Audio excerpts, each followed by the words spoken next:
Lideramos el camino de la opinión pública y buscamos que la cultura del debate alcance consensos y soluciones a los problemas de nuestro país.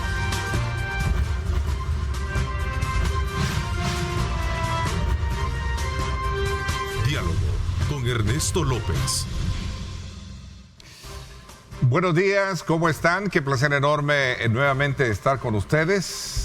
Agradeciendo a Dios Todopoderoso haberme dado esta nueva oportunidad. Para todos es del conocimiento que este servidor desde luego fue nuevamente impactado con menos desde luego gravedad por esta nueva variable del COVID que hemos tenido, que es el Omicron, de acuerdo a la versión pues que en su momento así esporádicamente se ha manejado, tras el reconocimiento incluso por parte de las autoridades que desde el mes de diciembre pues se tenía conocimiento de esta versión nueva en nuestro medio. Así es que gracias a Dios, gracias a todos aquellos que estuvieron pendientes de mi estado de salud, pues fue el común resfriado que hemos estado viendo hoy en muchas personas, ¿verdad?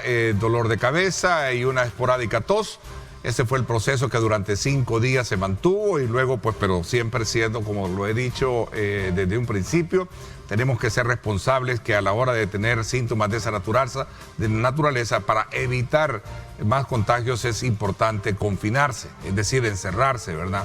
Así es que este servidor cumplió siempre con esa expectativa de protocolo, ¿verdad? A Dios gracias, pues aquí estamos ya con un examen nuevamente donde ya nos sale negativa la prueba de COVID-19. Así es que gracias nuevamente, pero sin duda alguna es importante remarcar la necesidad que tenemos todos de ser responsables, ¿verdad? A la hora de que si tenemos síntomas, tratar la manera de resguardarnos para no volvernos agentes que contagian a otros, y sobre todo también porque esta versión que tenemos hoy en día es, de acuerdo a las autoridades, altamente contagiosa, ¿verdad?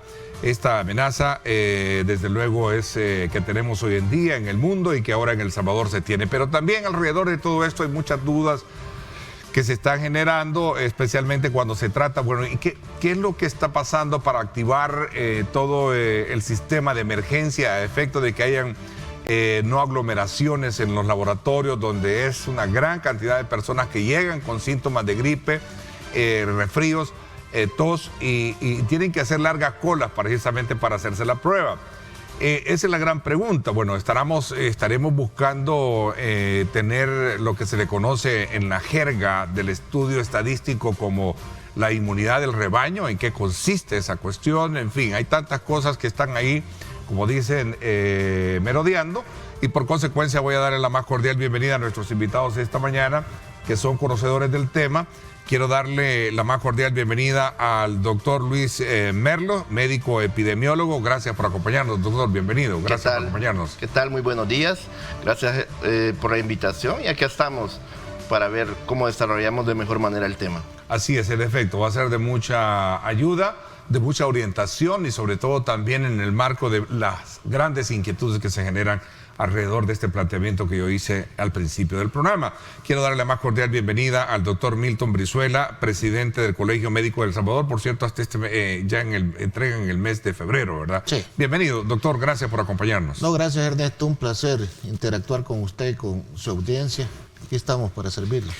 Bueno, ¿cuál es la, digamos, lectura que ustedes tienen con relación a esto que está pasando hoy en día? Sobre todo porque a raíz de toda esta descripción que yo hacía en la presentación del programa, sin duda alguna surge la voz oficial para sostener lo que en su momento todos veníamos sospechando, de que esto ya era algo que estaba pasando fuera de lo normal, este nuevo incremento de casos desde el mes de diciembre, con la presencia de mucha gripe en personas y por consecuencia lo que se nos venía, este es Omicron, y resulta de que al final terminas reconociéndose por parte de las autoridades que sí, se tenía conocimiento que desde el mes de diciembre ya habían algunos casos de sospecha con relación al Omicron. A ver qué piensan ustedes, cuéntenos un poco. A ver, doctor. Sí, realmente era un tema una crónica de mucha antesala anunciada. En realidad esto tenía que suceder, somos un país vulnerable y estadísticamente por el tránsito migratorio nos tenía que suceder. Nuestras personas siempre nos fuimos por la tangente por un resfriado común. Desgraciadamente No podemos estadísticamente sacar un porcentaje en qué momento, pero en realidad se alzaron completamente los casos en un 300%. Tanto en el gremio médico privado como en el público era evidente la consistencia y el alza de los casos. Entonces desde ahí se partió que estaba sucediendo algo.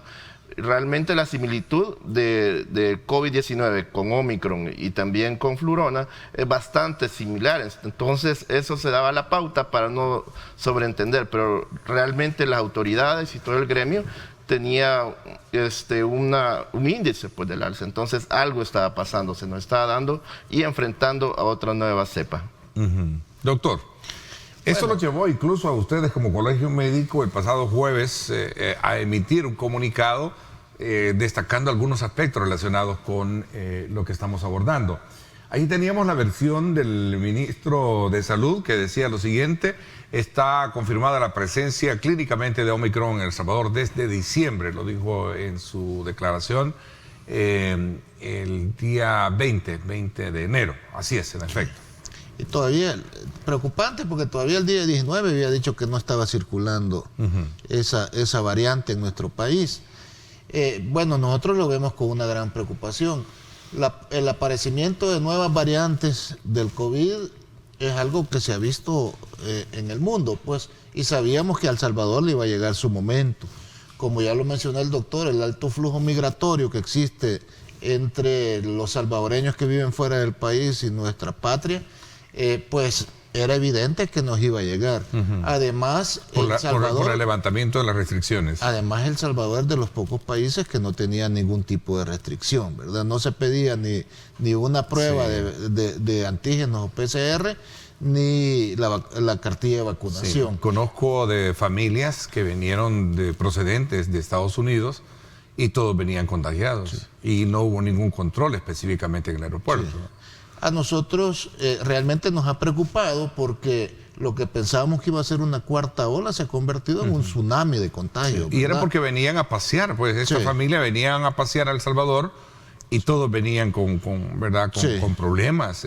Muchos de los conocidos, pacientes que viajaron a visitar a su familia. Y era por la temporada, obviamente, pues, ¿verdad? Era de esperarse que viniesen familias. Sí. Y pues, obviamente sin restricciones íbamos a tener como resultado algo de lo que afuera estaba pasando, especialmente en Estados Unidos, que estaba experimentando también la ola, ¿no? Sí.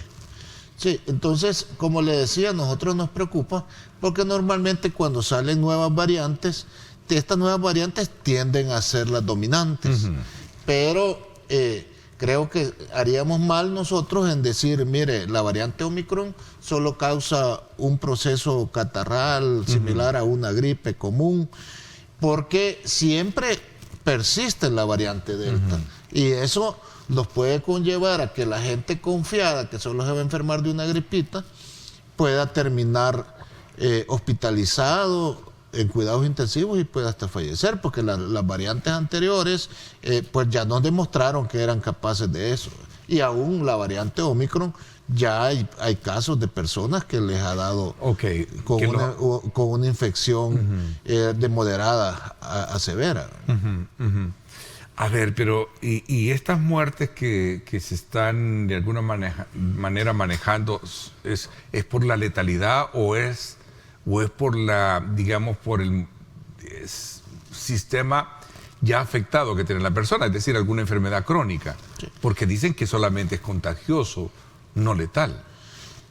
Ya hay casos, confirmados en el mundo de que con infección por Omicron han terminado falleciendo. Lógicamente va a afectar más a las personas con factores de riesgo, ¿verdad? A las personas que tienen enfermedades crónicas, que son inmunocomprometidos y que tienen esa posibilidad. Y las personas mayores, como lo estamos viendo, aunque nosotros siempre hemos sido críticos de la forma en que se informan las cifras oficiales, lo que están, reportando es que son personas de avanzada edad y probablemente con enfermedades. Y es la voluntad de Dios sobre todas las cosas, yo siempre lo he dicho. Doctor, hay un proceso gripal también predominante por la época de diciembre, los vientos, las bajas temperaturas, ¿cierto? Sí, desgraciadamente a veces la mala información, ¿verdad? La idiosincrasia de cada persona es la que nos conlleva. Por A o B motivo, la persona se cierra negativamente a no pensar que es una variante o que es el mismo COVID-19 el cual está afrontando en su salud. Pero realmente uno como médico tiene que ser maduramente responsable y hacerles el llamado de que tienen que manejarlo como tal y que de mejor manera y no haya una ola de contagio, tal como le dijo acá el doctor. Realmente es preocupante. En lo personal, mis pacientes se han incrementado de 10 personas que se pueden ver, 9 son procesos gripales. Por las situaciones no podemos hacerles directamente a veces una prueba, que sería lo ideal, pero sí podemos hacer un hincapié en responsabilizar que no es una gripe común, es una nueva variante, es una cepa que nos está atacando y quizás no desde diciembre, mucho antes, y se dio un alza por el flujo, ¿verdad? Y que no se tuvieron las medidas preventivas y no se realizó eso constantemente. A ver, voy a ponerme como modelo, si queremos verlo así, ¿no? Perdón un poco el símil. Pero en el caso de este servidor, comienza con una segunda contagio, o por lo menos en la prueba me sale positiva. Sale de que obviamente comienza como un proceso gripal, una tos esporádica y un dolor de cabeza, pero hasta ahí nomás, no hubo ni fiebre, por ejemplo. Tengo dos vacunas en este caso, doctor. ¿Cómo se explica, digamos, este cuadro? Sí. En comparación que a lo mejor otros pues no llevan el mismo cuadro. En diciembre, un familiar de 86 años tenía una fuerte gripe tremenda, pero gracias a Dios no pasó más. Sí, acá lo que nos saca muy librado a todos los pacientes de los grupos etarios, tanto la gente de mayor edad como niños, es la vacunación. La vacunación es algo que nos ha sacado pecho por nosotros. Es decir, en la primer ola de contagio de COVID-19 durante el año pasado, la mayoría nadie estaba vacunado. Entonces la gente crónicamente enferma salió muy afectada. Ahora, gracias a Dios, pues se ha marcado una pauta en el cual ha habido una serie de vacunación y nos ha sacado adelante. Entonces la letalidad ha bajado enormemente, pero estadísticamente está ahí, pues porque siempre está las personas que no creen la vacunación. Entonces ahí comienza un estira y encoge que realmente es lo que pues nos puede llevar a un brote de contagio o desgraciadamente a una letalidad más adelante. 9 millones de vacunas aplicadas, una información que destaca el periódico oficial Diario El Salvador en el país, doctor. Sí, no, es bueno que haya un buen porcentaje de vacunados, pero como usted lo decía al inicio, desgraciadamente con esta enfermedad, para lograr obtener la inmunidad de rebaño o la inmunidad de grupo, tenemos que alcanzar niveles arriba del 90%. Todavía, según los datos oficiales, hay un poco más de 1 millón de salvadoreños que no se han vacunado por diversas razones, ¿verdad? Pues, de hecho, el Colegio Médico, en conjunto con otras organizaciones de la sociedad civil y la Universidad Francisco de Avidia, hizo una encuesta el año pasado para conocer cuáles eran esos factores por los que la gente no se vacunaba. Y mucho tiene que ver con el tema de educación en salud. Han existido muchos mitos que han hecho que las personas tengan o temor o no se vacunen por eso. Entonces, nosotros desarrollamos una campaña educativa al respecto y entiendo que el gobierno también lo está desarrollando, pero habría que hacer mayor inversión en ese tema de educación y de información para que la población que no se ha vacunado se vacune, porque sí es evidente que eso disminuye el riesgo. A ver, veamos algo, un comentario. Eliseo Marroquín me dice: buen día, don Ernesto, lo que usted tenía es gripe y eso dando por los cambios de clima. Lo que pasa es que hoy a todo le llaman el COVID. Yo me hice la prueba y me salió positiva. ¿Qué piensan ustedes de este comentario? Que lo quiero tomar como algo que cualquiera puede decir, no, pero si lo que vos tenías era gripe, ¿verdad? Y solo fueron 5 días, ¿no? Sí. ¿Ah? Eso es lo que está pasando, que la población... Pero me salió positiva, mira. No, por eso le digo, usted tuvo una Y a infección otros por no, COVID. y a otros dos que iban a la par mía no les Sí. andaban a lo mejor más afectados. O dependiendo del tiempo en que se tomaron la prueba, ¿verdad? Porque el problema es que las personas con los primeros síntomas se toman la prueba y muchas veces le va a salir negativa dependiendo qué tipo de prueba se tome. Entonces, el manejo o la indicación médica es importante en ese sentido. Si usted tiene más de 3 días de presentar sintomatología respiratoria superior, lo más probable es que si tiene COVID ya le va a salir la prueba positiva, ¿verdad? Pero antes de eso es bien probable que salga un falso negativo. Sí, desgraciadamente es otro problema muy grande, la malinformación, nos estamos enfrentando a eso. O lo incrédulo que somos en lo algunos incrédulos casos, que ¿no? somos. Desgraciadamente es algo que como médicos tenemos que hacerle hincapié en tratar de fomentar la educación en salud a las personas, porque realmente todos estamos expuestos a estas variantes y la gente se niega a creerlo, pues por el mismo miedo a perder la vida. A ver, tengo acá un dato que me está colocando producción. Dice, finalmente se recomienda que una persona que ha estado en contacto con un caso confirmado y es asintomático no debe de hacerse la prueba en los 2-3 días después de su exposición, porque estaría desperdiciándola. La prueba de antígeno debe de hacerse al menos 5 días después de su exposición, Sí. que es la que este servidor hizo, pues obviamente. Yo tenía ya 4 días, 5, y cabal, iba para el 4.º día con los síntomas. Y estas son personas que no tienen sintomatología, que solo han tenido el contacto con una persona que ha resultado positiva. A ver, detrás de todo esto hay también esta, digamos, aglomeración que se está experimentando en los laboratorios, ¿verdad? Es una serie de cuadros que se están dando en términos de la aglomeración, y esto cualquiera puede pensar, bueno, y esto a qué nos lleva, ¿es un control, descontrol o es un negocio detrás de todo esto? Mire, evidentemente también esta consulta espontánea o esa necesidad de la población de conocer su diagnóstico hace aglomeraciones en los laboratorios privados. Si el sistema le resolviera, si el sistema de salud tuviera suficientes pruebas y le estuviera proporcionando ese diagnóstico a la población, yo creo que la gran mayoría no fuera a gastar. O sea que también muchos, y nosotros hemos conocido de muchos casos, que van a pasar consulta al Seguro Social, clínicamente le hacen un diagnóstico de faringitis, le dan incapacidad para 3 días, y esa persona no solo es que tiene riesgo de presentar alguna complicación a futuro, sino que esa persona va a regresar a su lugar de trabajo y va a regresar a la posibilidad de contagiar a sus compañeros de trabajo. Okay. Y muchos de estos los han enviado desde las mismas empresas a tomarse pruebas, y esas pruebas resultan positivas, y es así como se tiene que hacer el aislamiento. Ok, buenos días. A mi hijo de 9 años, dice Patricia Romero, le salió positivo a la prueba y ningún síntoma, y a mí no se me pasó nada de eso. Sí, eso puede pasar, ¿verdad? Ok.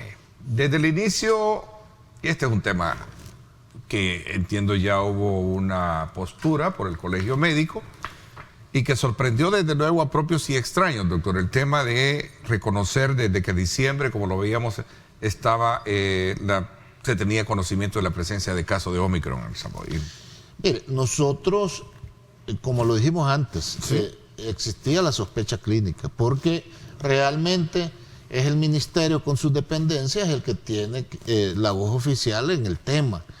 Nosotros no solo quisiéramos que el ministro nos dijera, mire, si hay Omicron o no hay, quisiéramos además saber en qué porcentaje, ¿verdad? Porque para eso los colegas en el Ministerio de Salud hacen una vigilancia epidemiológica, una vigilancia centinela, en la cual se tienen que hacer pruebas y demostrar en qué porcentaje esta variante está afectando a la población, porque de acuerdo a eso es que se tienen que tomar medidas especiales, porque ya vimos, la variante tiene, se comporta completamente diferente de las variantes anteriores. Antes nos afectaba porque nos saturaba los hospitales de personas que necesitaban estar hospitalizadas. Ahora lo que ha saturado es el primer nivel de atención, pero a nivel país esa afectación también afecta desde el punto de vista laboral. ¿Cuántas personas están Sí, incapacitadas claro. en este momento? Creo que hay una estadística así somera, es decir, no es tácitamente comprobada,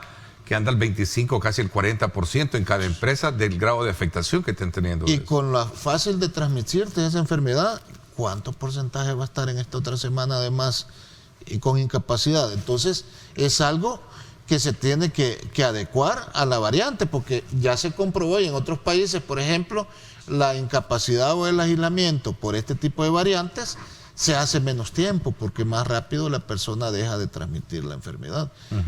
Países como Argentina, Europa, dan 7 días de aislamiento para esta enfermedad. Estados Unidos, la CDC, ha dicho que con 5 días es suficiente. Aquí sí están dando 14, porque 14 no, pero días. por protocolo COVID. Sí, por eso no se ha hecho Con una base, modificación a la actual variante que está circulando en nuestro país. ¿Por qué razón? Eso es lo que desconocemos y debería el ministerio hacer un análisis al respecto, pues, pero para eso sí ellos tienen que tener los datos con seguridad. Nosotros no podríamos hacer una recomendación en ese sentido, porque sin saber cuál es la variante que está predominando, aunque clínicamente parece que es la Omicron, sin conocer eso podríamos estar expuestos a que personas que se infecten con variante Delta salgan antes a exponer al resto de personas, ¿verdad? Doctor.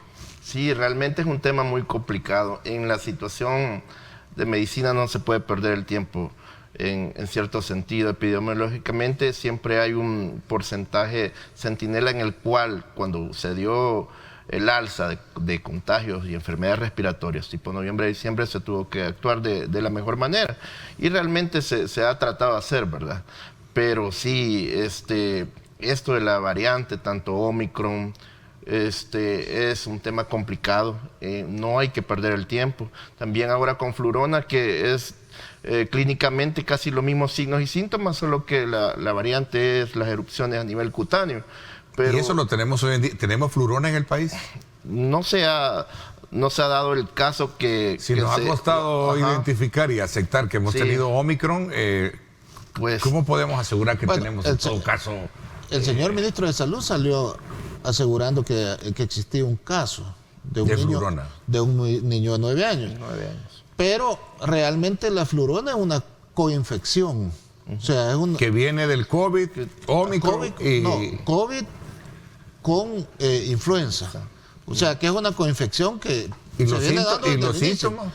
Son similares, un proceso Lo respiratorio. único que tiene erupciones. Erupciones a nivel cutáneo, así es. Pero es algo que hasta cierto punto es prevenible, pues, porque acuérdese que para la influenza tenemos vacuna. O sea, lo que el gobierno tendría que hacer es una campaña masiva de vacunación contra influenza para evitar de que pueda darse ese problema, ¿verdad? Está siendo el país impactado por una segunda ola. Vamos a salir de esta. Sí, sí. Lo que pasa es ¿En que enero a finales? no, se calcula según las proyecciones matemáticas que se tienen, porque eso es a lo que nosotros tenemos acceso, ¿verdad?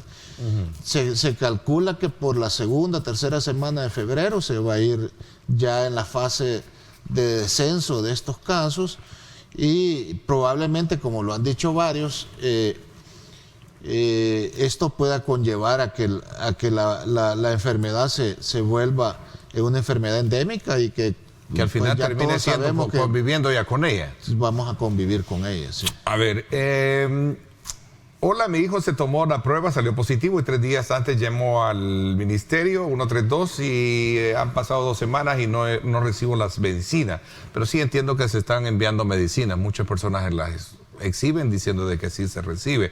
El Salvador confirma el primer caso de flurona en un niño de 5 años. Obviamente es lo que ustedes estaban mencionando.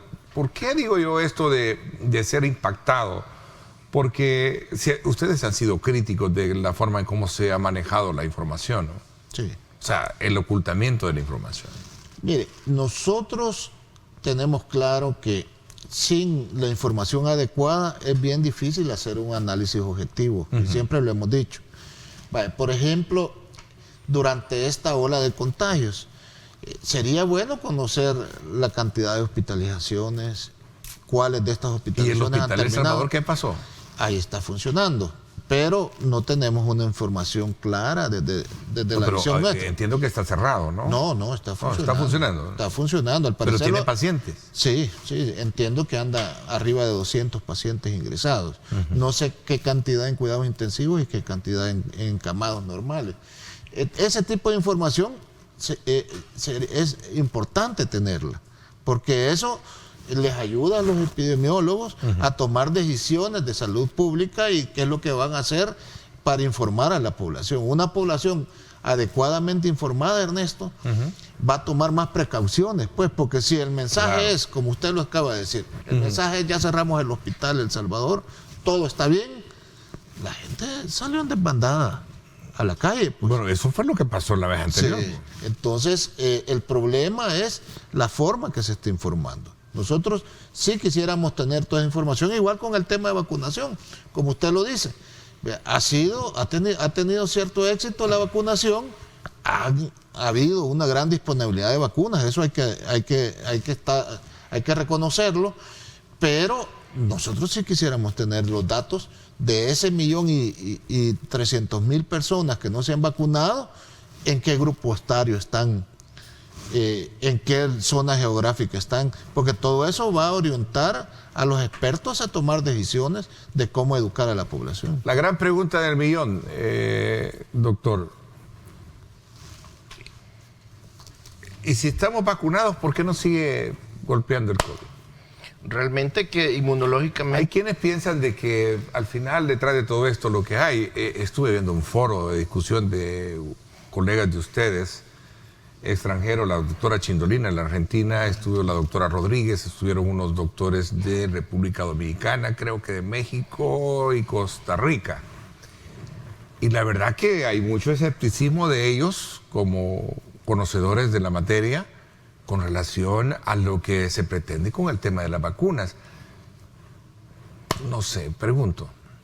Sí, realmente el tema de la educación en salud es muy importante. Ahora bien, inmunológicamente, si una persona ya tiene 1, 2, 3 ya vacunas, pues simplemente si se vuelve a infectar, víricamente sí se puede dar, pero mortalidad es la que se tiene que dar, la baja, pues. Y es lo que se pretende, que haya mayor alza de porcentaje de vacunación, que vayamos previniendo esa mortalidad que ya la vivimos en el país, ¿verdad? Ok, voy a resumir un poco la tesis de sus colegas.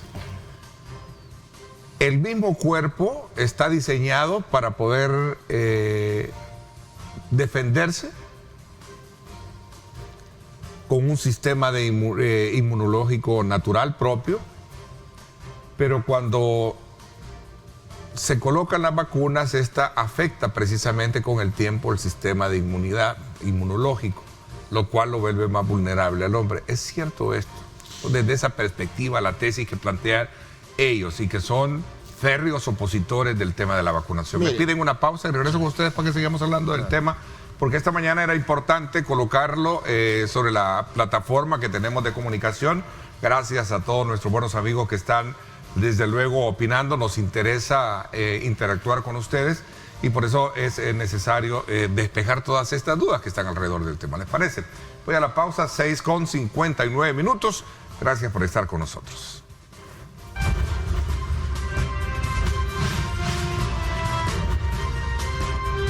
Diálogo con Ernesto López. Pide tus medicamentos a tu Farmacia del Ahorro. Súmate a nuestros clientes que confirman que su app del ahorro es fácil de usar, fácil de pedir. Descarga ya tu app del ahorro. Bueno, recuerde usted, esto es importante, en Farmavalue, tu Farmacia del Ahorro, usted puede obtener los precios más bajos todos los días. Visite cualquiera de las 24 sucursales o también puede llamar al 25 20 35 00. O si lo prefiere, también usted puede solicitar sus medicinas utilizando tu app del ahorro. Fácil de usar, fácil de pedir, así es que desde ya le invitamos a que pueda descargarla. Está en Google Play, en iOS y App Gallery. Así es que desde ya, ahí está Farmavalue, tu farmacia del ahorro, donde tiene desde luego el ahorro en tus manos. Pide tus medicamentos a tu farmacia del ahorro. Súmate a nuestros clientes que confirman que su app del ahorro es fácil de usar, fácil de pedir. Descarga ya tu app del ahorro. Continuamos esta mañana conversando con el doctor Milton Brizuela, presidente del Colegio Médico, presidente ya saliente, el doctor Luis Merlos, médico epidemiólogo que nos acompañan esta mañana, y hablamos un poco en términos de lo que está pasando en el país a raíz de este nuevo oleaje que tenemos de esta versión del Omicron en el país y otros aspectos que están merodeando, desde luego, sin duda alguna, la enfermedad, la epidemia y sobre todo también el efecto per se que esto tiene en la persona, en la parte productiva, cuántas empresas no están viéndose afectadas precisamente por el grado de incapacidad que están experimentando, las medidas que se tomaron. Agradezco, por cierto, a Luisa Mayoa, periodista que estuvo al frente de la conducción del programa, también a nuestro buen amigo Julio Valdivieso, que también creo que está un poco afectado de salud. Así es que lo cierto es que esto es lo que está pasando en el país. A ver, pero el tema de las vacunas, y lo dejaba como punto de partida en el bloque anterior, doctor, y también doctor Merlos, porque hay mucho escepticismo por colegas de ustedes en términos del grado de afectación que se busca con el tema de las vacunas. Hay una férrea oposición en otros países. No sé si tenemos ahí lo que pasó este fin de semana, por cierto, lo destaca el periódico oficial, el diario El Salvador, destaca en su madera cómo han habido protestas en ciertos países en Europa, donde la población, desde luego, no quiere, está de acuerdo, por ejemplo, con el tema de la cartilla o el pasaporte de sanidad. Ahí tenemos esta versión. Dice la policía de Bruselas, la capital administrativa de la Unión Europea, disolvió una protesta contra el pasaporte sanitario. Sí. A ver, ¿qué piensan ustedes? Bueno, miren, el tema de la vacuna no es que una gran cantidad se esté oponiendo a eso. Hay un porcentaje, digamos, que podríamos decir considerable de personas que se oponen a la vacuna. Nosotros siempre lo hemos dicho, la vacunación como una estrategia de salud pública ha salvado millones de vidas a través de la historia y no podemos estar en contra de eso. En esta enfermedad es evidente que se ha tenido que correr para implementar su uso aún en fases de estudio de todas estas vacunas. Y yo creo que eso lo conocemos todos. O sea, de que las vacunas en su mayoría no se completaron los estudios tradicionales y se autorizaron su uso de forma de emergencia. Pero sí es evidente, y hay estadísticas, nosotros en el país no hemos podido hacer las nuestras, pero en otros países es evidente la cantidad de gente que termina en unidad de cuidados intensivos, el porcentaje es mayor en las personas no vacunadas que en las personas vacunadas. Y eso se ha demostrado. Y lo otro que usted preguntaba, que por qué, a pesar de que estamos vacunados, nos seguimos enfermando. Déjeme decirle que las vacunas se desarrollaron con base al virus original. Ya ahora ya tenemos una gran cantidad de variantes y pues nos va a pasar igual que como la influenza, pues que la vacuna se va modificando cada año para ir cubriendo ese tipo de variantes. Ya en su momento van a venir las vacunas de segunda, de tercera generación, las cuales ya protegen contra las variantes y además ya se está pensando que van a venir combinadas con la de la influenza. ¿Estamos actuando en la teoría del falso y error? Bueno, como lo dije, se aprobaron en situación de emergencia las vacunas, no comprobadas como se ha hecho tradicionalmente, pues. Doctor Merlos, vamos a ver. Sí, entremos un poco en esa dimensión, no pretendiendo en su momento ser fatalista, mucho menos amarillista, sino más bien tratar la manera de entender y comprender mejor el fenómeno, por la cual se inscribe obviamente la gran duda para todos, ¿no? Sí, realmente es algo que todos de manera conjunta tenemos que sacar adelante. Muy bien dicho que no tratar un tema tabú de manera amarillista o sacar tajada, pues en cierto sentido, sino realmente y directamente salvaguardar el tema, que es la salud completa de toda la población. Y sí, científicamente las personas que están siendo vacunadas si bien es cierto, se pueden haber otro contagio, pero ya no es tan fatalista como se ha venido viendo. Directamente siempre va a haber colegas que se puedan oponer, pero está bien reflejado en cuanto a las estadísticas epidemiológicas, que la fatalidad de una persona que se puede volver a contagiar y que anteriormente ha venido vacunándose, sí es muchísimo menor. Pero sí hay que hacer una buena campaña de educación en salud, la cual se está haciendo, pero sí nunca hay que escatimar esfuerzos ni gastos para que sea de manera más perfecta o rondar en la perfección, para que la gente esté bien informada, para que la gente se cuide más, para que la gente esté bastante empapada sobre el tema, pues, porque realmente en el área rural se ve, pues, de que hasta meten otro tipo de índole, que es religioso, social, pero el fin conjuntamente tiene que ser ese, salvaguardar la vida de todas las personas de nuestro país que es tan vulnerable. A ver, secundo la versión de mi pregunta desde el punto de vista de que yo he escuchado de muchos médicos, colegas de ustedes, que no se han vacunado. Lo hablábamos extra cámara, tal vez por respeto no menciono nombres, pero incluso el día de ayer, uno de mis hijos, Luis Ernesto, el menor, el fin de semana recibió como una especie de intoxicación alimentaria. Me da la impresión que por ahí anda porque le hicimos la prueba del COVID, tuvo una fuerte temperatura, le salió negativa, pero cuando estuvo con el médico, el pediatra, le estuvo diciendo a mi esposa, porque no dejan entrar a uno al hospital si no va solo con uno acompañado, le decía de que realmente lo que hay detrás de todo esto es una pandemia. ¿Qué piensan? Sí, lo que pasa es que hay muchas teorías de ese tipo, Ernesto. Nosotros creo que tenemos que basar nuestra opinión con respecto a lo que dictan estudios, a lo que dictan artículos científicos que tienen respaldo al respecto. Y con base a eso le podemos decir que la vacunación es una estrategia de salud pública válida, ha funcionado en los países que han logrado obtener ese porcentaje de vacunación necesario para obtener la inmunidad de rebaño, y ha disminuido el riesgo de mortalidad, que eso es lo importante.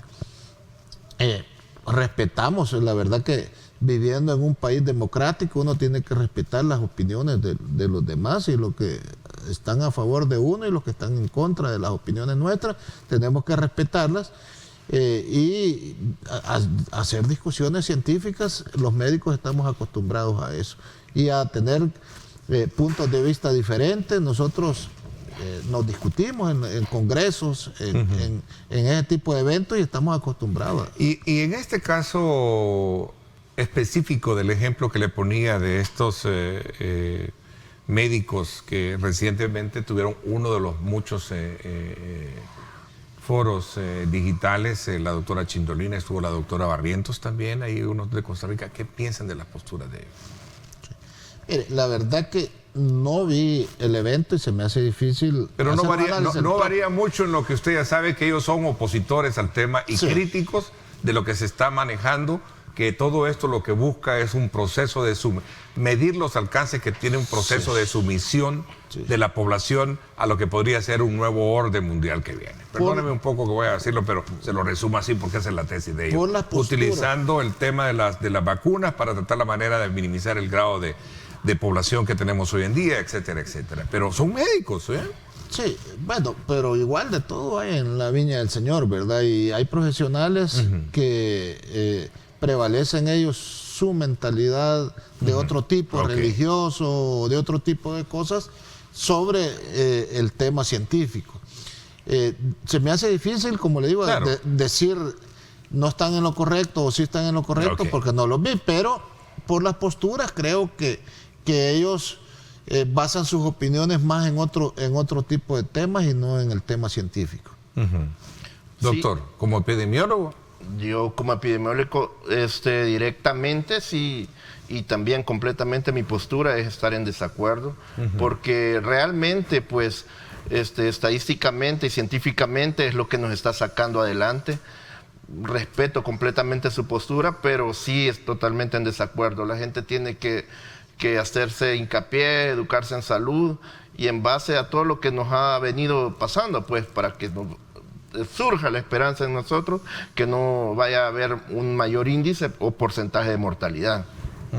Sobre todo porque como ya teníamos, ahí tenía creo otro dato, insisto, no quiero ser ave, digamos como, no sé si de mal agüero, ¿no? Pero tampoco ser apocalíptico, pero lo cierto es que son aspectos que ahí están, ¿verdad? Sobre todo las predicciones que en su momento ya algunos grandes empresarios, dueños de estos grupos de farmacéuticas como el señor Gay y otros, pues ya habían predicho de lo que venía por delante, ¿verdad? Y todo esto detrás de lo que pueden muchos creer es que lo que existe es una, digamos, intención de querer cambiar toda la forma en cómo el mundo hoy se administra. Pero, mire, Ernesto, epidemias y pandemias han existido a través de la historia. O sea, no es la primera que existe, pues existió la pandemia de la gripe española, que se llevó una gran cantidad de vidas en la historia. Y ahora, lógicamente, ahora es más fácil de que infecciones que aparecen en el otro lado del mundo lleguen a nuestros países por el alto flujo migratorio y la facilidad con la que la gente se moviliza en el mundo actual, pues es evidente que va a ser mucho más fácil esa transmisión. Entonces, a los que creen ese tipo de teorías conspirativas, pues alguna razón puede ser que tengan, ¿verdad? Pero o sea, no se puede subestimar o dejar de creer. Sí, pero yo creo que las enfermedades siempre van a venir dándonos este cambio de timón en algún momento y de recordarnos que somos frágiles. Hay médicos ambientalistas que ven que detrás de todo esto lo que tenemos hoy en día es producto de los cambios climáticos del cual nadie habla, y eso es una realidad también. El tema del cambio climático, que entiendo, perdónenme sin querer ocupar el puesto de especialista como en el área de epidemiología de ustedes, que manifiestan de que tiene que ver mucho con el comportamiento de los agentes endémicos, ¿cierto?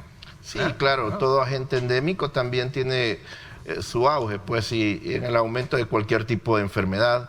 Cada especialista en su rubro, pues, tiene que velar, pues, por su tema y también dar a conocer que en todo momento que está vinculado a la variante, a lo que es la pandemia, que Dios mediante sea endemia dentro de poco, que todo es lo que el área médica es lo que necesitamos y le pedimos a Dios constantemente, pero sí...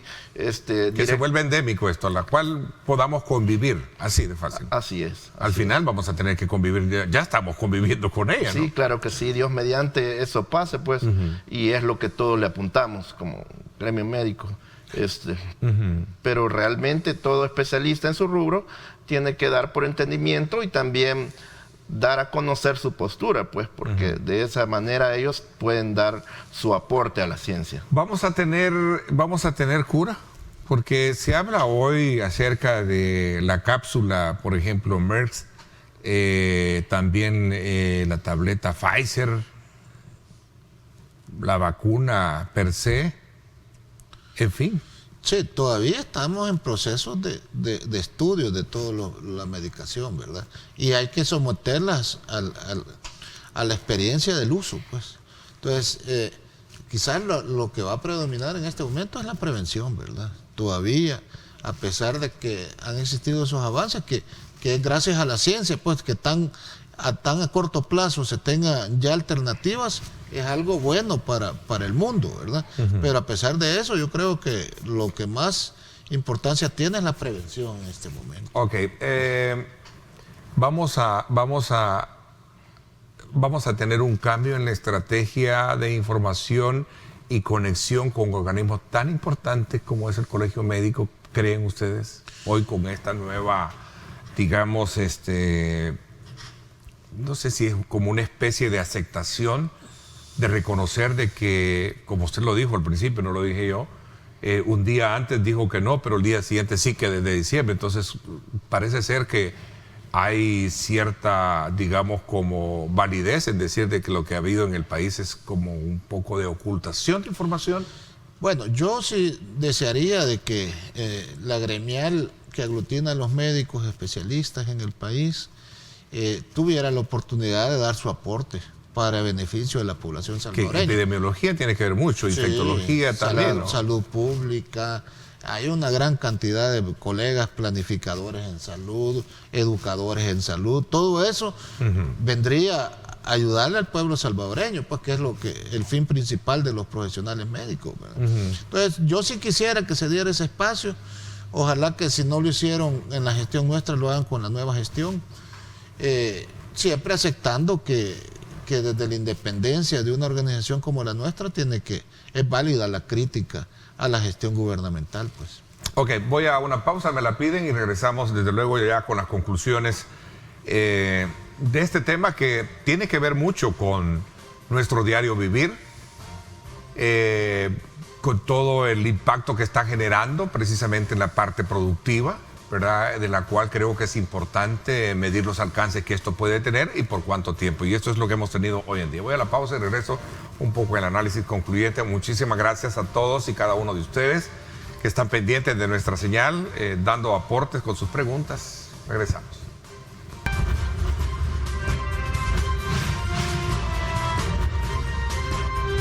Diálogo con Ernesto López. Bueno, gracias nuevamente por estar con nosotros. A ver, uno de los elementos importantes en todo esto tiene que ver precisamente con esa coordinación que debe existir a la hora de ver las condiciones en las cuales se está trabajando para impulsar un programa de atención y de orientación a todos. De alguna manera también estos síntomas que presentan estas variables no deja de llamar la atención porque pueden confundirse con gripe. Dice, sobre el tema de la vacuna yo soy cauteloso, dice Dan Playtest. Hay muchas opiniones que si no la pones te puede llevar, que si no te la pones te puede llevar a la muerte. Por esa razón yo creo que es bien importante no dejar el sabor en esta mañana de que no hay que ponérsela. Yo creo que a mí en lo particular creo, sin temor a equivocarme, que si estas dos vacunas no las hubiese tenido, a lo mejor el impacto hubiese sido, digamos, por lo que ya yo viví en el pasado, haber tenido los mismos efectos. Gracias a Dios no fue así, doctor. No, realmente la vacunación es algo que es la única arma, ¿verdad? También lo que son los sistemas de medidas preventivas, el distanciamiento, la mascarilla, que en nuestro diario vivir lo tenemos que ir adoptando, pero hay que hacer hincapié en lo personal a todo paciente que yo atiendo, la vacunación, nuestra arma de prevención para no pasar un porcentaje de mortalidad alto. Es importante, responsable y visionar como todo gremio, tanto privado como público, que esta es una guerra sin cuartel, que tenemos que trabajar todos de la mano, unidos con un solo beneficio y objetivo, que es de sacar algo tan valioso como que es la vida de todas nuestras personas de nuestro país. A ver, doctor, y en el tema del tamizaje, que creo que es importante, también hay muy poca información en ello, ¿no? No, y también hay limitantes, pues. O sea, es decir, las pruebas que se hacen y que están saliendo a hacerse, sí, ¿no? Eso es el tamizaje. De hecho, ya en la situación actual de la pandemia, ya no se recomienda el tema del tamizaje comunitario, sino que se recomienda tomar pruebas a las personas que llegan con sintomatología para definir la enfermedad y a estos enviarlos a aislamiento para evitar que siga la propagación del virus. Entonces, pero además ha estado bien limitado. Sí, estuvimos con 2.500 pruebas diarias todo lo del año pasado y lo que iba de este año, hasta hace como 3-4 días que se duplicó esa cantidad y fue así que se llegó a 600 y algo de casos reportados ese día, ¿verdad? Que no reflejan la realidad que vive el país. Y esas colas y esas aglomeraciones en los laboratorios privados es el reflejo de la falta de posibilidades que tiene la población de poderse hacer las pruebas. A ver, 9 de cada 10 salvadoreños se contagiaron de Omicron según la proyección que tuvo la Universidad Francisco Gavidia. Esa es la proyección que tiene, sí. Y esto todavía no se ha llegado al máximo. Ahora, por eso yo les hice la pregunta a ambos. Si vamos a entrar en si estamos en esta tendencia, ¿cuándo es que vamos a empezar a ver entonces, digamos, una baja? Las proyecciones de que nosotros hemos tenido acceso del Instituto de Métrica e Investigaciones de Salud adjunto a la Universidad de Washington, ellos las proyecciones estaban para la tercera, cuarta semana de enero, tener la máxima cantidad, que andaban rondando arriba de 200,000 casos diarios en el país. Y posteriormente iba a iniciar el descenso.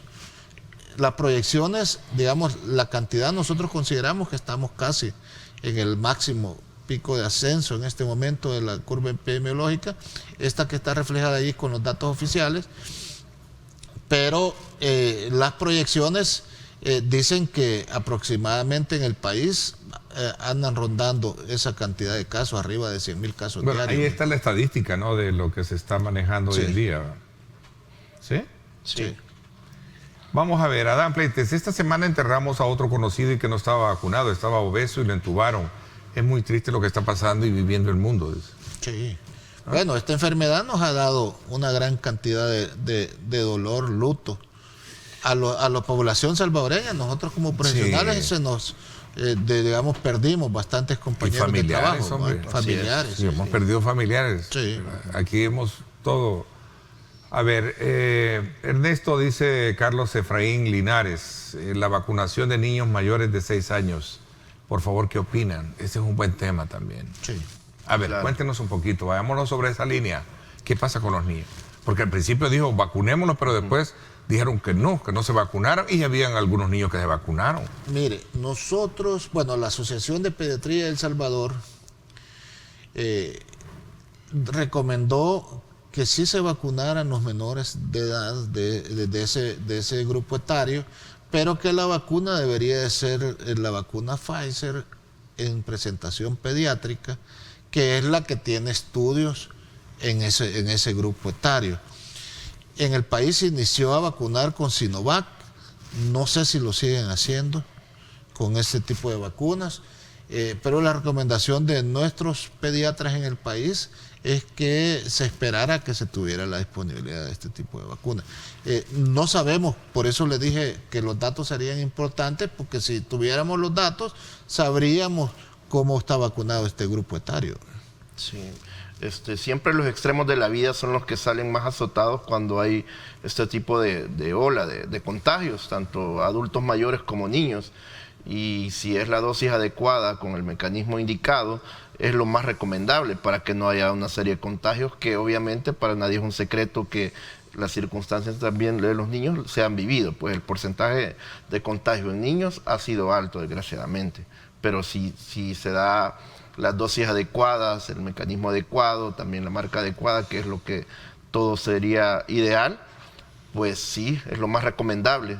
Siempre y cuando sea responsablemente la vacunación, es indicado y es lo que nos va a salvaguardar, lo que nos va a sacar adelante. Hay un decir común que los niños tienen su propio sistema de inmunidad muy fuerte, más que el que podríamos tener nosotros ya, que tenemos otro estilo de vida, los niños, por traerlo ya de forma muy natural. ¿Es cierto esto? No, realmente no. O sea, en cierto sentido, un niño va creciendo, va adquiriendo el sistema inmunológico, y pues si se puede reforzar con las vacunas, que es lo que siempre va ejemplificado incluso en su cartilla de vacunación, que todo padre responsablemente tiene que darse cuenta, pues, que tiene que estar ahí para que se refuerce en su cierto tiempo su periodo de vacunación. Siempre va a ir mejorando su sistema inmunológico, ¿verdad? Eso sí. Mire, la enfermedad en sí, al menos la cepa original, en su mayoría no tenía predilección por infectar niños, o la sintomatología en los niños era, digamos, más leve. Esta cepa actual tiende a enfermar un poco más a los niños, pero en su mayoría también la infección se presenta de una forma leve. El grave problema como sociedad es que los niños se pueden convertir en vectores para llevar la infección a las personas que tenemos que proteger dentro de nuestro hogar, ¿verdad? Que son los ancianos, las personas que tienen enfermedades crónicas. A ver, tengo acá otro dato importante que tiene que ver con el tema de la velación de las personas que fallecen. Por cierto, el día viernes se publica Salud Cambia los lineamientos. Ya las personas o los familiares podrán identificar y velar a fallecidos por COVID-19. Antes no se hacía y fue una cosa tan triste de ver muchos familiares. Conozco de casos de familias que no pudieron verlos, despedirse. Este es otro de las cosas que también nos dejó... Mire, es un tema difícil porque es un tema que tiene que ver con la salud mental, ¿verdad? Todos los que hemos sufrido la pérdida de un familiar sabemos que parte del desarrollo de un luto es la velación, el acompañamiento de la familia y la despedida del cuerpo de ese ser amado. Eso durante el desarrollo de la pandemia, pues algo que se ha sufrido mucho. Y evidentemente al inicio se desconocía mucho de la enfermedad y se tomaron decisiones de ese tipo, y eso fueron recomendaciones de la Organización Mundial de la Salud, ¿verdad? Ya en este momento, desde hace meses, un colega, amigo del Colegio Médico y amigo de varios salvadoreños, el doctor Wilfrido Clará, que es un epidemiólogo también igual que el doctor, que radica en Atlanta. Sí, muy activo en redes, por cierto. Él es de los que ha venido luchando porque se cambiara ese protocolo, para que las personas tengan la oportunidad de sufrir ese duelo de forma adecuada y que no les vaya a afectar en la salud mental de los familiares que quedan, pues. A ver, a Colin Powell lo velaron en el Capitolio, lo llevaron a la iglesia y toda la gente estuvo en todos los velorios y no hubo ninguna restricción. Y en el caso de nosotros, desde un principio se plantearon esas situaciones. Sí. Son cosas que no se entienden en su momento. Me están pidiendo otra pausa, me dicen 7:31 y regresamos. Vamos a la pausa y volvemos con más. Gracias a todos ustedes por estar participando. Nos encanta interactuar. Escríbanos y despejemos todas las dudas que hay hoy en día. Por favor, vamos.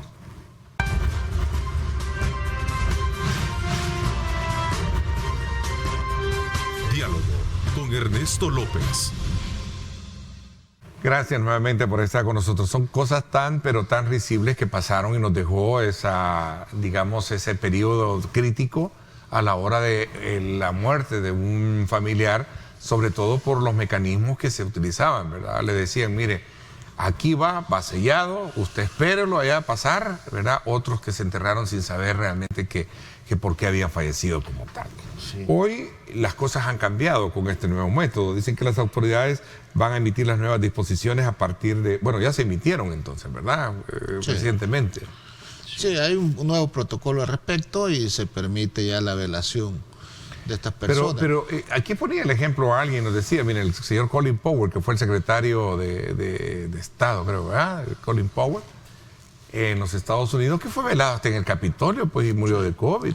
Sí, bueno, yo creo que es importante esto para superar el duelo de la familia. Las personas también tienen que tener cierta responsabilidad, pues, porque sabemos que estamos durante el desarrollo de una ola de contagios y las aglomeraciones en lugares cerrados es de alto riesgo de contagio. Entonces, tienen que tenerse algunas restricciones para evitar de que lo que significa algo importante para la familia se vaya a convertir en un sitio de contagio y que vayan a terminar personas enfermas de este virus. Sí, realmente, gracias a Dios que al principio teníamos más preguntas que respuestas en esta determinada situación de pandemia que nos estaba sucediendo. Desgraciadamente se vieron casos tristes, otros risibles, desgraciadamente, pero parecíamos una película de terror, ¿verdad? Unos protocolos directamente que iba la ambulancia, iba la patrulla atrás y desgraciadamente después eran tildados y señalados y discriminados algunas personas, pues directamente por el temor a morir, porque si algún vecino, familiar fallecía de eso, ya no había un cierto distanciamiento, pero gracias a Dios que poco a poco siempre va a ir saliendo el sol, van a ir aclarando las cosas, se van a ir adoptando nuevas medidas en bases científicas y gracias a Dios que se van a adoptar esos nuevos protocolos. Ok, a ver,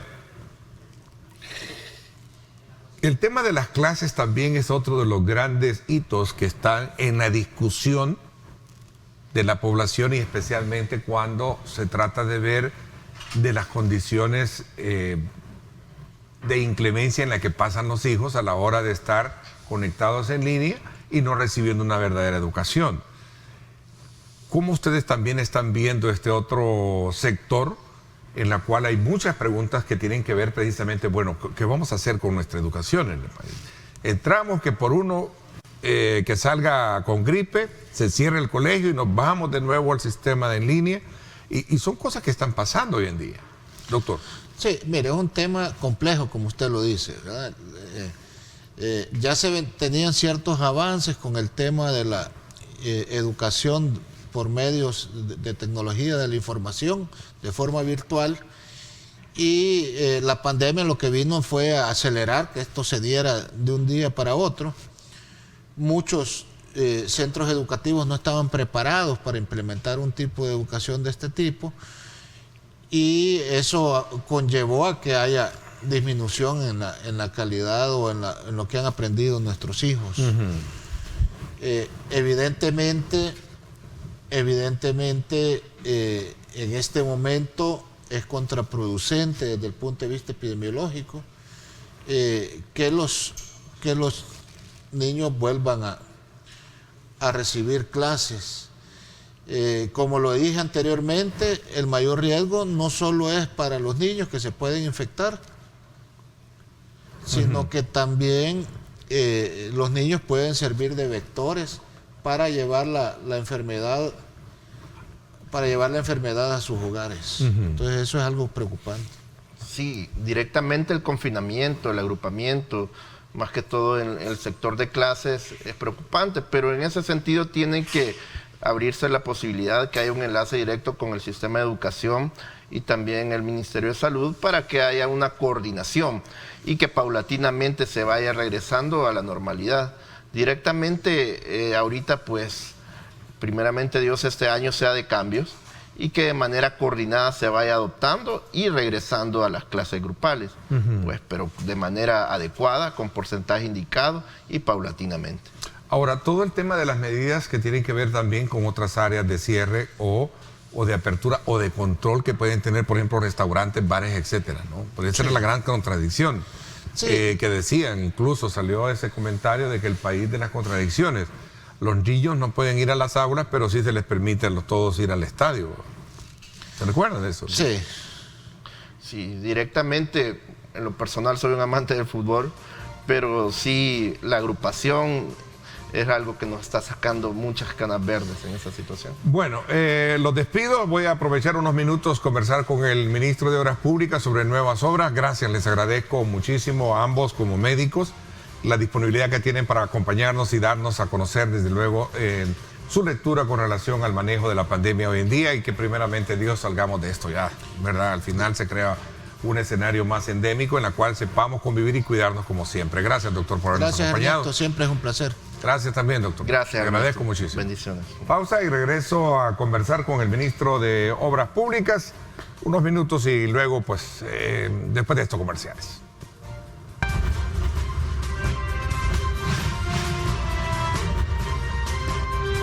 Diálogo con Ernesto López. Bueno, gracias nuevamente por estar con nosotros, a todos y cada uno de ustedes que han estado muy activos. Muchísimas gracias por estar formulando siempre preguntas importantes en espacios donde buscamos no solo el análisis desde la perspectiva de los comentaristas que nos acompañan o panelistas, sino que también a veces en un modelo de programas de información como los que hemos tenido en esta primera etapa. Hoy quiero darle la más cordial bienvenida en estos minutos al ministro de Obras Públicas, Romeo Rodríguez, que nos acompaña esta mañana para darnos también una buena noticia. Y cuando hablo de buena noticia, estamos tratando la manera de decir, bueno, mire, aquí también se proyecta una nueva carretera, ¿verdad?, entre lo que sería la Monseñor Romero y el Boquerón, lo cual va a dar ya nos va a dar las explicaciones, pero antes, bienvenido, ministro, gracias por acompañarnos. Buenos días, Ernesto, es un gusto compartir contigo siempre esta entrevista, mandarle también un cordial saludo al pueblo salvadoreño que nos escucha a través de este importante medio de comunicación. Cuéntenos un poquito. Sí, bueno, la buena noticia, ¿no? Sí, la verdad que hay varios proyectos que como Ministerio de Obras Públicas hemos venido trabajando para mejorar la conectividad y la movilidad de todos los ciudadanos. Bueno, vimos el año pasado cómo terminamos carreteras importantes como el periférico Claudia Lars, sí, como el primer tramo del periférico Gerardo Barrios, como el proyecto Camino Sur City, y así también una decena de puentes, cárcavas y obras de paso que se ejecutaron a lo largo del año 2021. Pero hoy, para este año 2022, nosotros en el mes de diciembre dejamos adjudicado una serie de proyectos con una inversión aproximada de $30 millones entre cárcavas, entre obras de paso, puentes, calles, miradores, etcétera, obras que se van a ejecutar este mismo año. Y te puedo dar algunos ejemplos de estos proyectos que resultaron ser adjudicados en el mes de diciembre de 2021. Uno de ellos es una inversión de $700.000, que es una calle de acceso desde la Monseñor Romero hacia el Boquerón, hacia calle El Volcán. Este proyecto va a rondar por una inversión de $700.000 y va a tener un ingreso directo desde la Monseñor Romero hacia calle El Volcán, para ya no ir por todo el sector de Merliot y Santa Tecla. Todas las familias que quieren ir a calle El Volcán a hacer turismo o visitar los diferentes restaurantes, pues tienen que ingresar hacia Santa Tecla, y eso de alguna manera genera el tráfico vehicular que ya existe en parte de la ciudad, y no tenían una vía de acceso a través de la Monseñor Romero. Pues ahora, con el proyecto que vamos a ejecutar y cuya construcción va a iniciar en el mes de febrero, porque este mes de enero la empresa comenzó con el diseño de ingeniería y parte de diciembre también. Entonces, en el mes de febrero, a más tardar, la tercera semana de febrero, pues ya va a haber maquinaria, ya va a haber equipo realizando la construcción de este proyecto, que va a tener un plazo de 6 meses aproximadamente. Ese es el plazo que va a tener la construcción de este proyecto, es decir, lo vamos a empezar este año y lo vamos a terminar también este mismo año. Esta obra que va a garantizar un acceso directo desde la Monseñor Romero hacia calle El Volcán, y desde calle El Volcán también va a tener una salida hacia la Monseñor Romero, que eso es algo que no teníamos. Todas las familias que viven... Sí, porque hoy tenían que conectar, el sector, entrar a la séptima calle, ¿verdad?, de Santa Tecla. Es correcto. Y luego incorporarse pasando el puente, el sector de la iglesia El Camino. Así es. Entonces lo que se va a evitar ahora es llegar hasta... hacer ese giro, etcétera. Ingresar directamente hacia la Monseñor Romero. Bueno, porque hay una conexión casi a la par ahí. Hay una conexión casi a la par, pero no solo es decir, para poder hacer un proyecto donde circulen vehículos y que se garantice la seguridad vial, no solo es botar el tapial y cualquiera puede pensar eso, ¿no? ¿Verdad? Sí, porque alguien puede decir, bueno, pero ahí solo se botan el muro y ya pasan los carros. Sí, sí. Pero lo que sucede es que hay que hacer una conexión que garantice la seguridad vial de todos los conductores que van a transitar por este lugar, porque sabemos que principalmente los fines de semana hay un alto tránsito en este lugar, y por eso tenemos que garantizar que esta vía de acceso está en óptimas condiciones. Entonces vamos a construir esta calle de acceso desde la Monseñor hacia calle El Volcán y viceversa, para poder garantizar que todos los conductores ya no tengan que ingresar por Santa Tecla, sino que se puedan ir directamente por esta calle, y que esta calle garantice también la seguridad vial. Ya está por finalizar el diseño de ingeniería a detalle ya del proyecto, y esperamos que posteriormente, en la tercera semana de febrero a más tardar, ya haya maquinaria, ya hayan equipos realizando el proyecto ya de construcción como tal. Una obra que va a durar 6 meses, que la vamos a terminar en este año.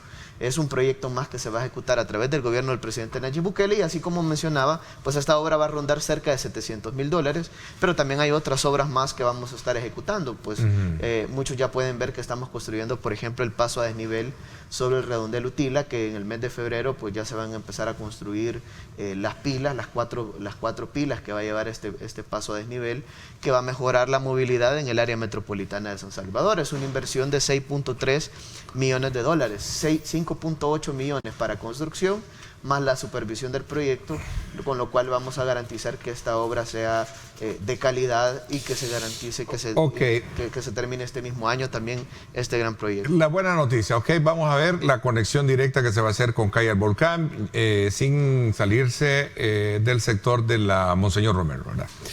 También una buena noticia, y este es otro de los grandes temas, sobre todo para el desarrollo turístico de la zona de la Ruta de las Flores, ¿no? La construcción de un bypass, y otro de los grandes problemas que tiene el tráfico de Sonsonate, preguntan. Sí, de acuerdo. Nosotros en este momento tenemos en etapa de diseño de ingeniería un bypass en Sonsonate. ¿Cuál es la idea de este bypass? Pues que todas las familias que quieran visitar la Ruta de las Flores, que quieran ir a Salcuatitán, Nahuizalco, que quieran ir a Huayúa o que quieran ir a Paneca y se vayan por la carretera que se conduce hacia Sonsonate, pues no tengan que ingresar por la ciudad de Sonsonate, sino que lo puedan hacer a través de un bypass, es decir, a través de una nueva carretera que evite pasar por Sonsonate para que el flujo vehicular sea más ágil para toda la población, es decir, reducir los tiempos de traslado de todos los salvadoreños que van hacia la Ruta de las Flores. Entonces, ese es el objetivo del proyecto. En este momento, como menciono, está en su etapa de diseño de ingeniería. El diseño nos lo van a entregar en el mes de mayo, el diseño final del proyecto, y luego pues nosotros posteriormente esperamos iniciar con la construcción de este proyecto. En este momento que está en una etapa incipiente, la parte de factibilidad, que ya nos la van a entregar, pues se proyecta una carretera de cerca de 4 kilómetros aproximadamente, con una inversión aproximada de $12 millones, una calle nueva de 2 carriles. ¿Por qué 2 carriles? Porque la carretera existente es de 2 carriles, ¿verdad? Uno por sentido. Pero la idea es al final garantizar que los flujos vehiculares en ese sector pues sean mejores, debido a que toda la población, por ejemplo, que se dirige hacia la Ruta de las Flores, tiene que pasar por Sonsonate, y muchas de estas personas pues no es que van a hacer alguna actividad a la ciudad de Sonsonate, sino que se dirigen hacia estos Este estaría en el sector del bulevar, creo que es el bulevar Viedrix, si no me equivoco, este sector, o es más internamente el bypass que se va a hacer. Es más por el sector de Sonsacate. Sonsacate, entonces la parte, sí, entiendo. Ahí hay un redondel, ¿no? Por ahí hay un redondel. De conexión hacia los Naranjos. Para ir hacia los Naranjos, para entrar a Sonsonate, para entrar a Sonsacate. Entonces, por ese sector, la idea es hacer una nueva calle que garantice que todas las familias que quieren ir hacia la Ruta de las Flores, pues lo hagan mucho más rápido a través de una carretera que evite pasar por Sonsonate y que garantice que todos puedan trasladarse mucho más rápido. Ahora bien, pues no solo es la calle en sí, sino que también una serie de proyectos en este momento, por ejemplo, como parte de obras complementarias que llevaría esta gran obra, pues estamos por finalizar ya la construcción del puente sobre el río Ceniza. De hecho, en este momento ya llevamos un 99% de avance de este proyecto y esperamos en unos días ya poder entregar este puente que va a beneficiar a miles y miles de sonsonatecos que viven en este sector, y familias también que se quieran trasladar a la Ruta de las Flores y que ahora van a tener un ingreso en un puente más seguro, que garantice los accesos peatonales, vehiculares, y que tenga la iluminación correspondiente para que puedan garantizar la seguridad vial de acuerdo a las normativas de seguridad vial que existen vigentes, y que son normas internacionales al final de cuentas. Además de eso, de este puente, pues luego de esto va la nueva carretera, que como menciono, está en diseño en este momento, pero posteriormente esperamos sacar, en mayo que nos los entreguen, pues luego sacar a construcción este gran proyecto que va a beneficiar a interesante. muchas Aquí me preguntan sobre la calle del litoral San Agustín-Berlín, que sería un gran alivio para todos los productores de la zona y un gran desahogo en el transcurso de la conexión que tendría la Panamericana en el caso de la litoral. Me parece que ese es un proyecto muy interesante, que es una calle polvosa que está ahí en ese sector. Es una calle de tierra, de hecho, San Agustín, Berlín. Pero es preciosa también cuando ya tuve la oportunidad en su momento de viajar por esa zona. Pero ya pavimentada fuera mejor, ¿no? De acuerdo. Y eso es lo que quiero mencionar. Hay varios proyectos, entre ellos San Agustín, Berlín, entre ellos San José Cancasque, San Isidro Labrador, Las Vueltas, Guarjila Las Vueltas, Las Pilas Río Chiquito, Miramundo. Solo en ese proyecto que acabo de mencionar, este último, que es en Chalatenango, de Las Pilas, Río Chiquito y Miramundo, en Comalapa, en Chalatenango, son 23 kilómetros. Eso sin contar pues Berlín, que son cerca de 8 kilómetros. Eso sin contar el Seibillo, San José del Naranjo, en Huachapán. ¿Cuántos kilómetros hay de la litoral hacia Berlín, Corpus? Son 27, ¿no? Bueno, son 27. Son cerca, por ahí. Sí. Pero ese es un proyecto importante que quiero mencionar, y es que como Ministerio de Obras Públicas hemos estado trabajando en el diseño de ingeniería de varias carreteras. ¿Por qué digo diseño de ingeniería? Alguien puede decir, bueno, pero ahí solo pasen la máquina, hagan la base, la subbase y después pongan el pavimento y háganle cunetas a la calle. Pues normalmente no es necesariamente así. Se tiene que hacer un estudio, porque de acuerdo, por ejemplo, a la cantidad de vehículos que pasan, de acuerdo a eso también se hace y se proyecta a 20 años, se hace el grosor de la calle, y no solo eso, sino que también la base, la subbase. Hay que construir todo un sistema de drenaje, que esto depende de la cantidad de agua, lluvias y de las diferentes problemáticas que se han encontrado en algunos sectores. Como sabemos, las calles de tierra, pues, si bien es cierto, esa es una ruta fluvial, muchas veces se le da mantenimiento, pero cuando venga el invierno se vuelve a dañar la calle y hay que volverle a dar mantenimiento nuevamente. Entonces hay una inversión considerable que siempre se incorpora en el presupuesto para el mantenimiento de esa calle de San Agustín y Berlín. ¿Cuál va a ser la diferencia ahora? Sí. Pues que la vamos a iniciar a pavimentar. Es decir, estamos comprometidos con la renovación de las vías a nivel nacional, y por eso es que se aprobaron una serie de reformas de la ley de Fovial en la Asamblea Legislativa nueva, de la cual permite que Fovial no solo haga obras de rehabilitación vial, sino que también obras que garanticen una vida mayor a las diferentes carreteras, y en este caso que se puedan pavimentar. Digo esto porque, por ejemplo, ¿qué pasaba si una calle era de tierra antes? Pues Fovial tenía que darle mantenimiento. La ley decía pues que podía rehabilitarla. Eso es lo que puede hacer Fovial, rehabilitar las calles. Entonces, si era de tierra, la dejaba de tierra, y si estaba pavimentada, pues la podía recarpetear o le podía hacer un bacheo en esa ruta. Pero no podía pavimentar la calle que era de tierra. Entonces, ahora con la reforma de la ley de Fovial, pues ahora sí se pueden pavimentar, y por eso es que empezamos Las Pilas Río Chiquito, por eso vamos a pavimentar la de San Agustín Berlín, y por eso vamos a pavimentar una serie de rutas importantes que van a beneficiar el comercio, el turismo, la agricultura de nuestro país, que por décadas había estado descuidada, principalmente porque no se han tenido los accesos. Yo, por ejemplo, me pregunto a veces, bueno, ¿y por qué nunca pavimentaron la calle de Las Pilas Río Chiquito, en Chalatenango, cuando es un lugar sumamente productivo en términos agrícolas, y por qué se dejó descuidada? Principalmente porque los sectores empresariales de ese momento que dirigían el país, porque ellos solo han velado por sus intereses, no estaban interesadas en la parte agrícola. Es más, por eso lo abandonaron, la agricultura, y por eso casi que la matan en El Salvador. No les importaba la producción de los agricultores, y esto lo ha mencionado en diferentes ocasiones también el ministro de Agricultura. Pero por eso es que incluso las calles de acceso se dejaron descuidadas. Ahora, en el gobierno del presidente Nayib Bukele, estamos priorizando en todos los sectores de la economía.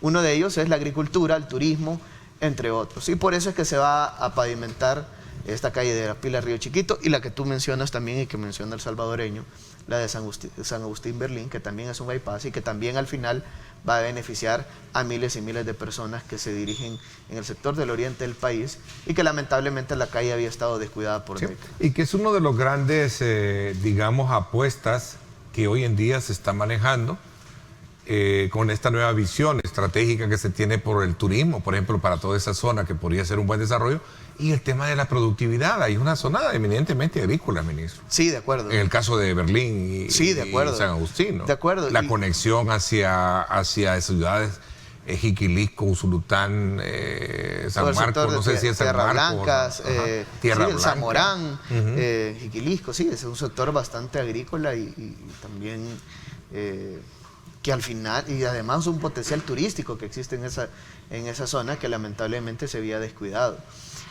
Lo principal y que deben de tener las diferentes ciudades para poder tener ciertos desarrollos y que las personas puedan visitar los lugares. Porque si tú tienes una calle mala, pues es un desincentivo para la inversión privada, es un desincentivo para que las personas vayan a visitar estos lugares. En muchos lugares por eso ni tan siquiera transita el transporte público, sino que son pick-up, camiones, entre otro tipo de vehículos, y a veces ni tan siquiera eso, debido a las condiciones de algunas calles, las cuales habían estado descuidadas por años. Obviamente sabemos que el trabajo es complejo, hay diferentes rutas que hay que intervenir, miles y miles de kilómetros, porque nos heredaron un país totalmente destruido y abandonado.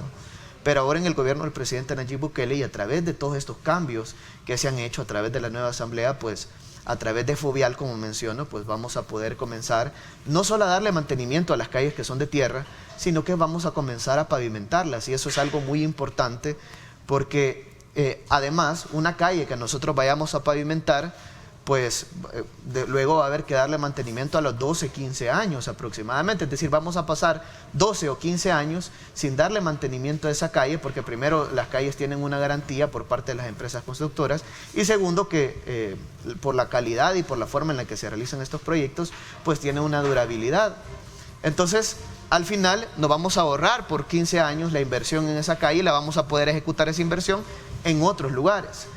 Cuando normalmente lo que ha sucedido es que Fovial en las calles de tierra, pues obviamente tiene que darle mantenimiento 3 veces al año como mínimo, y es una inversión que se está realizando constantemente debido a que las calles normalmente se dañan por las mismas lluvias. Antes de concluir, pues lamentablemente el tiempo se nos complicó, se nos acortó precisamente por algunos inconvenientes que hubo de tráfico, pero preguntan acá, ¿y el viaducto de Los Chorros? Porque sigue siendo un gran problema el tema de Los Chorros. Sí, bueno, ahorita ya terminamos el diseño de ingeniería de la carretera de Los Chorros, y en este momento pues estamos haciendo una solicitud al Banco Centroamericano de Integración Económica, el BESIE, para poder comenzar a licitar el proyecto. Sabemos que hay un financiamiento de esta obra, y pues ahorita estamos en ese proceso de autorización para poder ejecutar esta gran obra de infraestructura vial que va a beneficiar a miles y miles de salvadoreños. Lo importante es que ya se terminó el diseño de ingeniería, se hicieron observaciones, se subsanaron esas observaciones, y ahorita ya estamos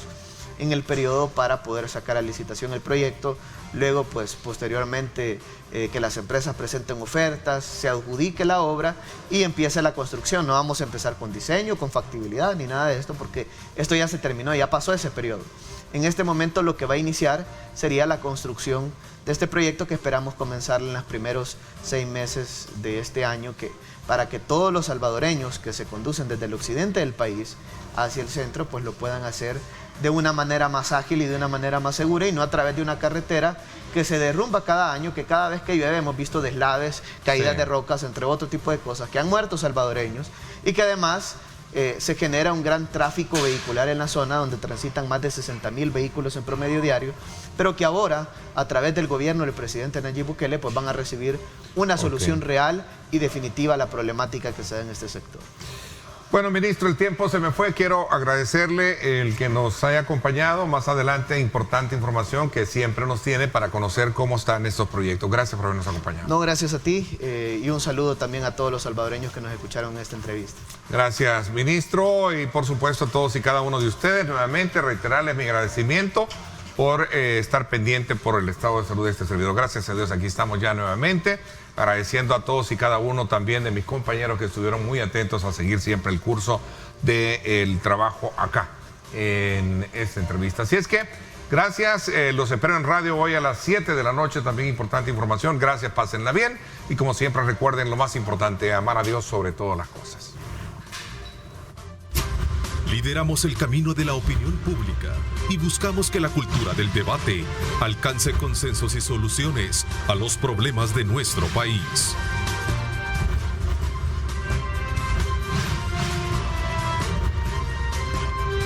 Diálogo con Ernesto López.